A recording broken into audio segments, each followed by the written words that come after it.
So Ben, what is the name of your video game? It's called Anima Tosca. Why did you choose that name? Because it's 2 words, Anima Tosca. Anima means soul, Tosca means hair. Tosca means hair in Russian, Anima is soul in Latin, and that's right there. So, soul hair?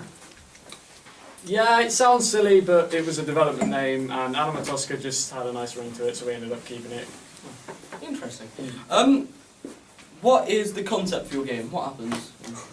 Well, bare bones, the mechanic of the game is it's a platformer. It's a platform-based game where you play as a small robot character with hair that can take on different abilities. It can have the properties of water to allow you to get through smaller spaces. It can take on the properties of oil to allow you to run on it, to slip on it, to make yourself slide, go faster, etc. Fire to light up areas. You can just solve puzzles using the environment and these mechanics to get to your goals. But the main story aspect of the game implies the robot wakes up by himself.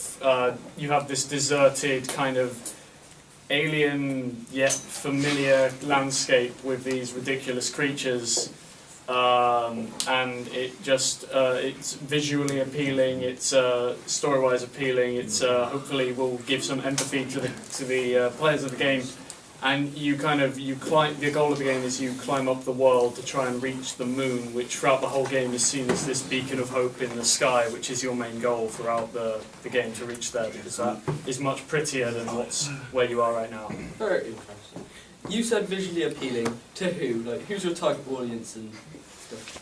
Well, I don't know, really. It depends. It's really anyone of any age. I'd say not too young, because they might get lost or it might be seen as too hard. And we weren't holding back with any of the writing or any of the humour. There may be times where I don't think you should be too young if you play the game. I'm not guaranteeing that it will be completely scare-free.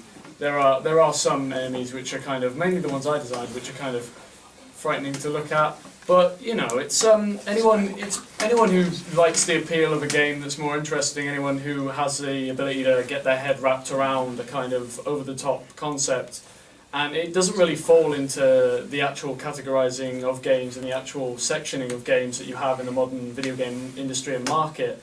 And that was intentionally done because we don't want to just be seen as another game, just another one that people are going to forget about in a few years. We want to expand the game, we want to keep it growing.